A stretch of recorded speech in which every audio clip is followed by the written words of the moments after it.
नमस्कार, news for nation देख रहे हैं आप। मैं हूं आपके साथ रश्मि। यात्रीगण कृपया ध्यान दें, अगर आप भी रेलवे में सफर करने की तैयारी कर रहे हैं, क्योंकि पर्वों का जो सिलसिला है वो अब शुरू होने जा रहा है। बिहार में लोग अपने घर आने की तैयारी कर रहे हैं। ऐसे में अगर आपने भी अपना टिकट करवा लिया है और अगर आप रेलवे से जो है यात्रा करने की सोच रहे हैं, तो अब आप अपने टिकट को एक बार नहीं बल्कि कई बार और वो भी अच्छे से देख लीजिए, क्योंकि अगर आपके टिकट में कोई भी गड़बड़ी हुई और कुछ भी गलत हुआ तो आपको भारी जुर्माना चुकाना पड़ सकता है। बता दें कि रेलवे की तरफ से सभी टीटीई को निर्देश दे दिया गया है कि अगर कोई भी गड़बड़ी पाई जाती है तो यात्री से भारी जुर्माना वसूलना होगा। क्या है ये पूरी खबर, किस तरह की बातें जो है वो रेलवे की तरफ से कही गई है और क्या कुछ दिशा निर्देश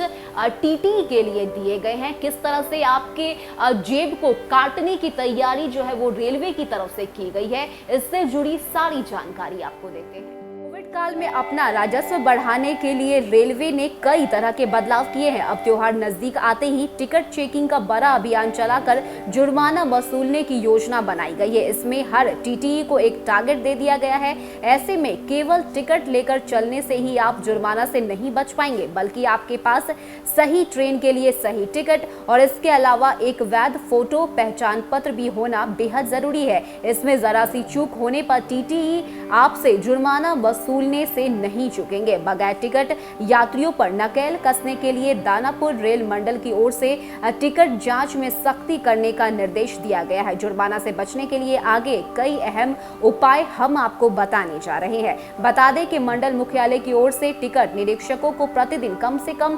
3000 बी टिकट यात्रियों से जुर्माना वसूलने का निर्देश दिया गया है। इससे रेलवे को प्रतिदिन 12 से 15 लाख रुपए के अतिरिक्त राजस्व की प्राप्ति की उम्मीद है। आधिकारिक सूत्रों से मिली जानकारी के मुताबिक दानापुर मंडल के दानापुर, पटना जंक्शन और राजेंद्र नगर के साथ ही केउल व झाझा में विशेष स्क्वाड की तैनाती टिकट जांच के लिए कराई गई है। दानापुर मंडल मुख्यालय की ओर से अपना स्क्वाड गठित किया गया है। बता दें कि विशेष जांच दल में तैनात टिकट निरीक्षकों की टीम को किसी भी ट्रेन अथवा स्टेशन के प्लेटफॉर्म पर टिकट जांच करने को अधिकृत किया गया है। साथ ही ट्रेनों में ड्यूटी करने वाले टिकट निरीक्षकों को भी लक्ष्य दिया गया है। सभी स्टेशनों पर तैनात टिकट संग्राहकों को भी लक्ष्य दिया गया है। लक्ष्य से कम वसूलने वालों को दंडित करने एवं अधिक वसूलने वालों को पुरस्कार देने की बात भी कही गई है। एसीएम स्तर के एक अधिकारी को प्रतिदिन मॉनिटरिंग का रिपोर्ट भी सौंपने के लिए कहा गया है। ऐसे में हम आपको बताने जा रहे हैं कि आखिर किन चीजों को लेकर आपको ध्यान देने की जरूरत है।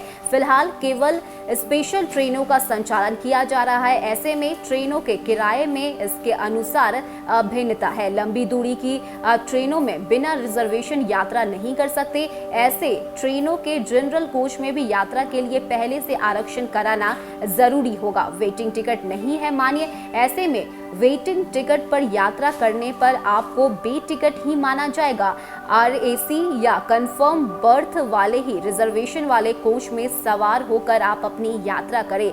टिकट में दर्ज श्रेणी वाले कोच में ही यात्रा करें। रेलवे की ओर से जनरल, स्लीपर और एसी के अलग अलग दर्जों के अलावा अलग अलग ट्रेनों में भी अलग टिकट जारी किया गया है। कम दूरी की मेमो और डेमो जैसे ट्रेनों में साधारण टिकट पर भी यात्रा कर सकते हैं। ऐसे ट्रेनों की सही जानकारी आपको टिकट काउंटर से मिल सकती है। ज्यादातर मेमो पैसेंजर ट्रेनों में भी लग रहा है एक्सप्रेस का किराया। ऐसे में कुछ मेमो और डेमो ट्रेनों ही सामान्य पैसेंजर के लिए किराए पर चलाई जा रही है। इसके बारे में जानकारी टिकट बुकिंग काउंटर पर उपलब्ध है। आप वहां जाकर इससे जुड़ी सभी जानकारी हासिल कर सकते हैं। स्पेशल अनारक्षित ट्रेनों में यूटीएस ऐप के टिकट बुक करने पर पैसेंजर ट्रेन के लिए भी एक्सप्रेस का ही टिकट बुक करना होगा। ट्रेन में चलने के लिए अपने साथ वैध फोटो पहचान पत्र जैसे वोटर आईडी या आधार कार्ड जरूर साथ रखें। बगैर पहचान पत्र के आरक्षित